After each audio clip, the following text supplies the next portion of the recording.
Fountain of Life waxaa laga sameeyey geed Norway ka baxo.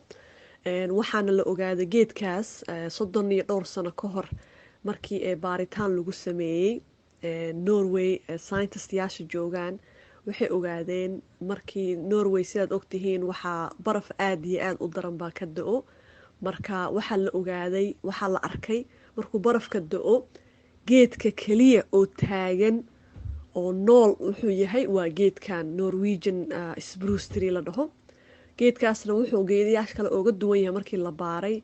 Wuxuu yahay waxay dhahaan disease free, oo wax allaale waxa cudur ah dan uu la dagaalaa. sidoo kale wuxuu yahay eternal waxay dhahaan, ama waxaana weligood gaboobin oona isbedelin.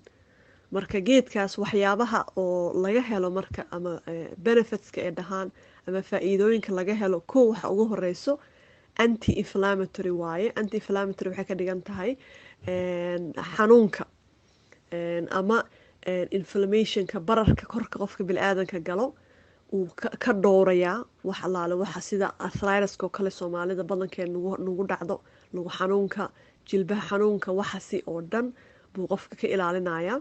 sidoo kale wuxuu kaa ilaalinayaa prostate oo ah cancer ragga ku dhaco.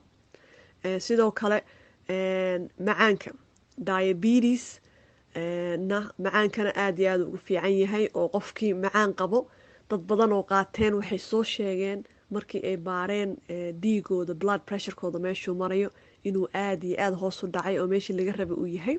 sidoo kale xanuunka uu qofka ku dhaco oo diabeteska ahna inay aad iyo aad uga yaraatay. sidoo kale waxyaabaha laga helo waxaa ka mid ah wadna xanuunka. wadna xanuunkana aad iyo aad buu qofkii qabana nafisuu dareemi, kii aan qabinna waa protection oo yacni waa ka hortag. sidoo kale cancerka, breast cancerka ay dhahaan oo haweenka naasaha ka galo, taasna aad iyo aad uu ugu fiican yahay riskigaas inuu yareeyo jansiguu qofka helayo. sidoo kale cancerka ay dhahaan colon cancer oo ah kan xiidmaha galo, taasna wuxuu aad iyo aad ugu fiican yahay inuu qofka ka ilaaliyo. iyo waxa ay dhahaan hot flashes, ama qofka haweeneyda markuu caadada ka joogsado korkeeda waa iyada isbedelo oo ma arkana qofka marna kuleel marna qabow u qaadanayo, taasna way ka ilaalinaysaa. sidoo kale haween badan oo caadadii ka joogsata oo waaye markay qaateen oo Soomaali aan naqaano waxay soo sheegeen caadadii sideedii inay u soo noqotay sidii ma arkin oo dad fiican. waxyaabaha kale oo laga helo waxaa ka mid ah uu ka ilaalinayo dementia ama ilowshaha badan oo saan ognahay dadka waaweyn badankood ku dhacdo.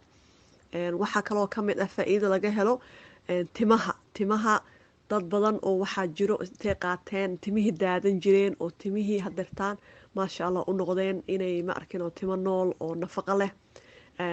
rag badan oo timihii ka daateena timihii usoo noqdeen. waxaa kaloo faa'iido laga helo ka mid ah metabolism ama calooshana way socodsiisaa dawadani. dawana ma ahe waxa waaye health supplement ama sharoobadan calooshana aad iyo aad bay u socodsiisaa. oo dad badan oo gaas qabi jira waxay dhaheen gaaskuu naga degaysaa u qaadanay. waxay kaloo u fiican tahay waxay dhahaan antimicrobial. antimicrobial waxaa waaye saa ognahay qofka bini'aadanka wuxuu leeyahay bacteria fiican iyo mid xun. marka bacteriyada tan xunna wuu kaa reebi, tan fiicanna wuu kuu deynayaa geedkani, tan xunna wuu la dagaaltamayaa. ugu dambeyn waxa ugu weyn ugu muhiimsan waxaa waaye DNA-geena ama immune systemka qofka bini'aadanka ah. sababta taa waxaa laga yaabaa dad badan inay dhahaan wax allaale waxa cudur aad soo sheegtay ma qaba aniga. marka su-aasha waxaa waaye maxaa ugu baahanahay inaan qaato. marka jawaabta waxaa waaye qof kastaa u baahan inuu qaato, sababta ay tahay waxaynu u baahannahay ka hortag, haddiina xataa qabin ka hortag inaan u baahannahay. marka waa kaas halkaas waxaa laga helaa. insha allahna haddii waxaan idinku boorinaya inaad dhammaantiin gadataan oo isticmaashaan oo fiirisaan. waxyaabaha kaloo ka mid ah oo hadda halkan aan kusoo sheegin waxaa ka mid ah eximada ama xajiinta dadka qabo. dad badan xajiin qaba intay isticmaaleen maasha allah aad iyo aad wax badan uga heleen. nabraha wax allaala waxa nabra way la dagaaltamaysaa. sidoo kale lugaha jeexjeexda ku dhasho aad iyo aad ugu fiican tahay. dad badan oo isticmaaleen markay isticmaaleen dhowr beri hal wiig wadeen lugahooda jeexjeexii wixii dhan wuu ka baaba'ay. marka yacni lama soo koobi karo, waxana waa inta yartaa in yaroo kooban. adinkana haddii markaad qaadataan adinkaa ka sheekeyn doontaan. waxaa kaloo ka mid ah oo dadka badan sheegaan waxaa waaye hurdo.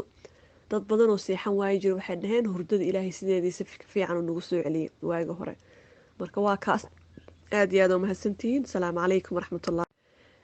fountain of life waxaa laga sameeyey geed norway ka baxo. waxaana la ogaaday geedkaas 32 sano ka hor markii baaritaan lagu sameeyey norway. scientistayaasha joogaan waxay ogaadeen markii norway sidaad ogtihiin waxaa baraf aad iyo aad u daran baa ka da-o. marka waxaa la ogaaday, waxaa la arkay markuu barafka da-o geedka keliya oo taagan oo nool wuxuu yahay waa geedkan norwegian spruce tree la dhaho. geedkaasna wuxuu geedayaasha kale ooga duwan yahay markii la baaray. wuxuu yahay waxay dhahaan disease free, oo wax allaale waxa cudur ah dhan uu la dagaalaa.